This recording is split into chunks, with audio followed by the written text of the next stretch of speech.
So yun po mga kalingap, maghahatid naman po tayo sa isa pa pong K-Boys. At sana po, ay kilalang nyo na po to.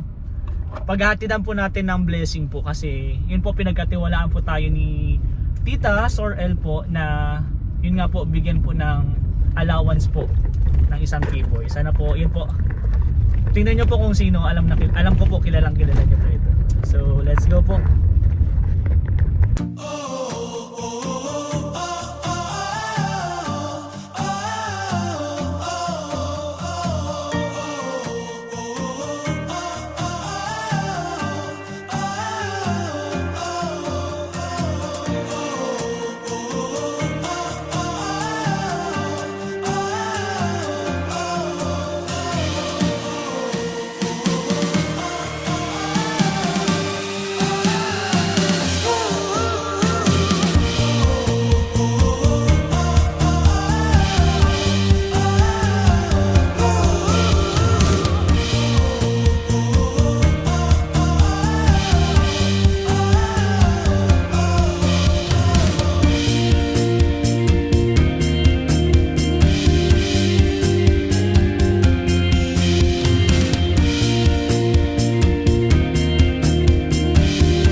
So yun po mga kalingap, nandito na po tayo sa isang K-Boys po na hahatidan po natin ng blessing. At alam ko na po kung sinong kilala nyo po dyan. Kanina po ba yan? At yung sasakyan po na yan, kanina po yan. Abangan po natin magbaba at syempre po binilhan po natin siya ng pagkain po kasi gutom na daw po siya. So yun po, abangan po natin pagbaba po. Comment nyo po yan kung kilala nyo po kung sino. Hindi pala po bababa. Akyatin na lang po natin, i-surprise na lang po natin. Pero alam niya kasi pupunta ako dito. Yan mga kalingap kung kilala niyo po. Comment niyo na lang po. Tek!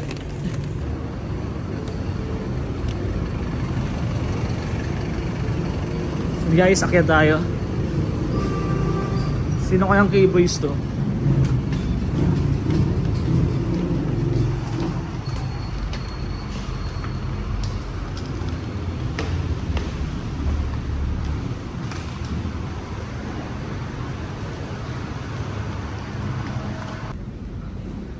Yun, dito na tayo mga kalingap.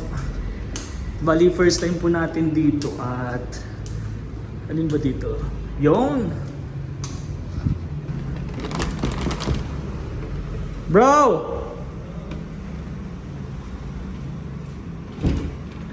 Yes, oh bro! Ito na bro, pagkain mo. Bro, thank you bro. Hindi ka balita ko hindi ka pa kumakain bro. At yun, first time natin dito mga kalingap. Ang viral na apartment po Ang ni Papa Joms. pinakamagulong apartment po. Yun bro, bali maghahatid lang ako sa'yo ng blessing. Hindi, okay na bro. Okay na bro, yan o, pagkain mo yan bro. Maraming salamat ha. Yan, may pagkain ka na ngayon. At ngayon, Thank you bro sa pagkain. Di pa kasi ako kumakain ng egg. Pa kasi ako bro. anong oras ka na bro gumising? Before lunch bro. Before lunch. Kasi nakita mo din yung sa live namin nila Kuya Nel. Oo, nakita Hindi ka ko. nagsunod. Ang layo, medyo malayo din kasi. Bali, Saan sila? secret sila. Kalingap din kasi may pupuntahan. Okay. Nagre-ready para sa Danjoy. Ayun. Hindi ko pwedeng sabihin kasi abangan pa yun sa vlog ni Kalingap Rob. Oo. Pero yun, first time ko dito bro. At maghahatid lang ako bro ng blessing. Ang lamig naman dito. Kakabawas ko pa nga lang eh. Yung kakagising lang ni Kalingap Jomar kaninang 11 or 12 Basta before lunch. Okay. before lunch. At 11 before siguro. lunch pero hindi ka pa din kumakain. Hindi pa, nag-edit ako. Gra- Habi ko, mamaya na ako kakain pagkatapos ko mag-edit at may lakad din kami. Ah. Tapos, habi mo, sabi mo pupunta Pupunta nga ako dito kasi nga maghahatid ako ng blessing. And ito na po mga Nakisuyo Kalingap. ako ay. Kaya nakisuyo po yan si Kalingap Jomar ng pagkain niya po. Yan po. Opo. Ayun yung... Kumain ka muna bro ha. Kumain ka muna. Bali yun, Oo. bibigay ko lang bro. Ito ay galing kay Tita Sorel. Ayun, Tita Sir L. Maraming salamat kay Tita Sorel. At bro, may gusto kang sabihin kay Tita Sorel? Thank you very much po sa inyong suporta. Grabe, umitin pala ako sa albay. Pero Oo yun nga, po. bro. Albay mo. Huwag natin pag-usapan Ayun yun. pala, pag-usapan. Abangan nyo po sa vlog ko yan. Ayun. Yung albay nila. Ayun nga Pero yun, Tita Sir El, maraming salamat po. Thank you very much po sa support niyo po. Ito pong ibibigay ni kay Kalinga Brain ay ibibigay ko po yan sa ating beneficiaries po. And yun, and thank you kay Kalinga Brain. Nag-abala pa po kasi dito kasi pwede naman nating Okay lang yun bro. punta Walang sa labas. problema. Oo. At, So, yun lang naman. Hatid ko lang yung blessing ko at Ay, syempre grabe. yung pagkain mo. Yun lang bro.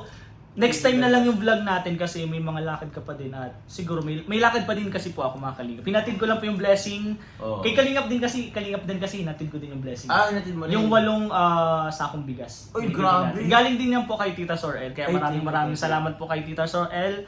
At ayun lang po. Sana po marami pa po kayong matulungan at sana po wag po kayong magsama sumuporta sa Kalinga po. Opo. Thank you po, Tita Sir El. God bless po sa inyo. God bless po. At one Kalinga po, one My family. family. Bro. Opo. Thank you.